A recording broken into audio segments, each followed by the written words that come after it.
కూడా ఒక పథకం బాగా ఉపయోగపడుతుంది. అది ఏ పథకం అంటే స్త్రీ శక్తి.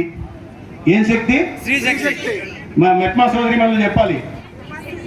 స్త్రీ శక్తి పథకం ఎట్లా ఈ సత్యకుమార్ ఏం మాట్లాడు, ఉచితంగా బస్సు పోతే ఆరోగ్యం ఎట్లా బాగుపడుతుంది అని అంటే నాకు కూడా తెలియదు. ఒకరోజు ఒక ఆసుపత్రికి, నేను మంత్రి అయిన కొత్తల్లో ఒక ఆసుపత్రికి వెళ్ళి చూసి వచ్చా. ఓపీ సరిగా లేదు అని వాళ్ళకి కోప్పడి వచ్చా. మళ్ళీ ఒక సంవత్సరం తర్వాత ఆసుపత్రికి వెళ్ళా.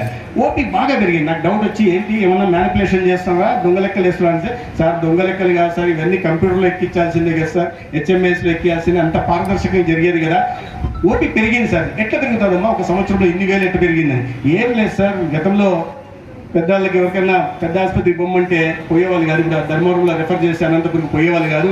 ఇప్పుడు ఫ్రీ బస్సు ఉంది కదా, పోయేది అనంతపురం పోయి పెద్ద ఆసుపత్రిలో చూపించుకొని వస్తున్నారు.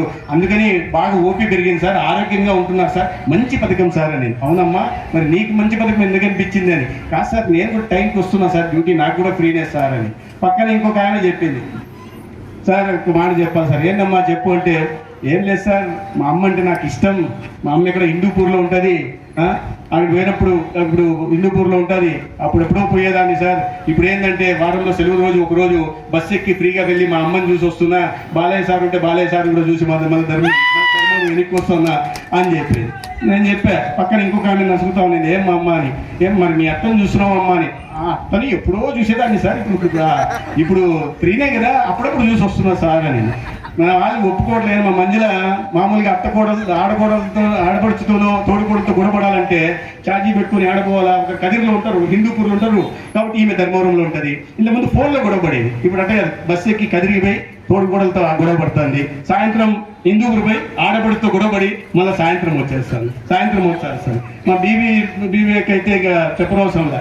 ఆమె మార్నింగ్ మేఘ సందేశం టీవీ మన ఊర్లో చూసుకొని, మధ్యాహ్నం మెరుపుకల అనంతపూర్ చూసుకొని, సాయంత్రం 6 గంటల అక్కగారు గుంతకల్లో ఉంటే కార్తీక దీపం చూసుకొని మళ్ళీ రాత్రికి ఇచ్చి సంతృప్తిగా. నేను నవ్వించడం చెప్పట్ల.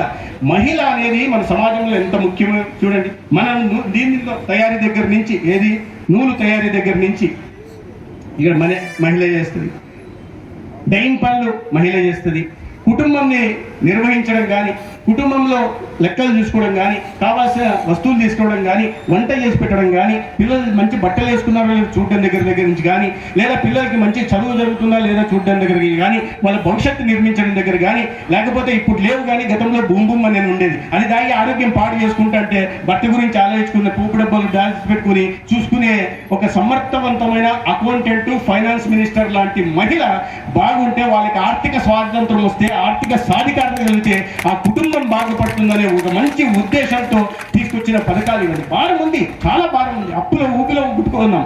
అయినప్పటికీ కూడా 20 గంటలు పనిచేస్తా, 20 గంటలు పనిచేస్తా. మీరు ఎక్కడన్నా చూడండి, ఎప్పుడన్నా పవన్ కళ్యాణ్ గారు యాక్సిడెంట్ ఇదైంది, పెద్ద సర్జరీ అయింది. పెద్ద సర్జరీ అయినా పవన్ కళ్యాణ్ గారు ఏం చేయాలా? ఇంట్లో కూర్చొని రెస్ట్ తీసుకోవాలా? రోజు కూర్చొని ఇంట్లో నుంచి వీడియో కాన్ఫరెన్స్లు చేస్తున్నాడు. ఆ ఇదిలో కూడా ఆ భుజాన్ని కట్టుకొని కూడా ఆయన తిరుగుతున్నాడు. చంద్రబాబు నాయుడు గారి వయసు ఎంత? 76 ఏళ్ళు. 76 ఏళ్ళ వయసులో 20 గంటలు పనిచేస్తున్నారు. మాకు చంపేస్తున్నారు. వీళ్ళు అంటున్నారు, మేము చెప్పుకోవాలా, లెక్కలు చెప్పాలా. మాకు 2 ఉన్నారు అంటారు కదా మొగుళ్ళని. మాకు 2 మొగుళ్ళు ఉన్నారు. ఒకటి చంద్రబాబు నాయుడు గారు, ఒకటి మన నరేంద్ర మోడీ గారు. ఏం చేస్తున్నారు, ఎక్కడ పోయినారు, ఏం పని చేసినారు, ఇవన్నీ చేయాలి. వాళ్ళని సంతృప్తిపరచడం కోసం కూడా మేము ఎక్కువ బయట తిరగాల్సి వస్తుంది. రాష్ట్రం అంతా తిరిగావా లేదా, అన్ని ఆసుపత్రులకు వెళ్ళావా లేదా, మిగతా కార్యక్రమాల్లో పాల్గొంటున్నావా లేదా, అక్కడ సమాధానం చెప్పుకోవాలి. కాబట్టి ఇక్కడ ఉండడం తక్కువ ఉంటుంది. అంతేగాని ఎవరింటికో పోతున్నామని మాత్రం అపార్థాలు చేసుకోవద్దని సందర్భంగా నేను కోరుకుంటూ, ఇవాళ ఈ కార్యక్రమం సందర్భంగా కుటుంబ సభ్యులందరినీ కలిసే అవకాశం కలిగించినందుకు నేను హ్యాండ్లూమ్ డిపార్ట్మెంట్కి, ముఖ్యంగా చంద్రబాబు నాయుడు గారికి, పవన్ కళ్యాణ్ గారికి, మరీ ముఖ్యంగా మన మంత్రి గారైన, మన జిల్లా ముద్దుబిడ్డ, ఈ జౌలీ శాఖ మార్చులుగా ఉంటున్న సవితమ్మ గారికి కూడా ధన్యవాదాలు చేసుకుంటూ, మరీ ప్రత్యేకంగా ఇవాళ నేను అడిగిన వెంటనే ఉదయాన్నే నేను ఏదో పనుల్లో ఢిల్లీలో తిరుగుతూ చూసుకోలే. ఇవాళ నేను కలెక్టర్ గారికి ఫోన్ చేశాను. చెప్పారా, ఎమ్మెల్యేలు అందరికి చెప్పారా, శాసనసభ్యులు గారు చెప్పాను సార్, మెసేజ్ పంపించారని. అయినా కూడా నేను మళ్ళీ ఫోన్ చేశా ప్రసాద్ గారికి. నేను చేసి 8 గంటలకైతే ఆయన వెంటనే ఎన్ని గంటలకు సార్ అన్నాడు. 10:30కి అనుకున్నాం, 11కి స్టార్ట్ చేస్తామన్నా. 10:45కి ఆయన వచ్చేస్తున్నాడు. కాబట్టి వారికి కూడా నేను ప్రత్యేక లేరు, వాళ్ళకి నియోజకవర్గంలో పనులు ఉన్నాయి కాబట్టి వారు వెళ్ళారు. వారికి కూడా ధన్యవాదాలు తెలియజేసుకుంటూ, ఆయనకి ఇంకో మన షూటింగ్లో గాయమైంది. ఆయన మామూలుగా తొడగొడితే సుమోలు లేస్తాయి, కానీ ఇప్పుడు ఆయన ప్రస్తుతం గాయం కారణంగా విశ్రాంతి తీసుకుంటున్నారు.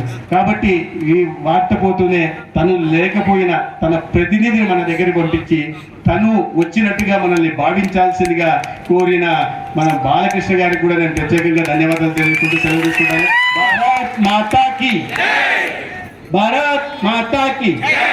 నేను ఆకలి వేస్తాను అండి.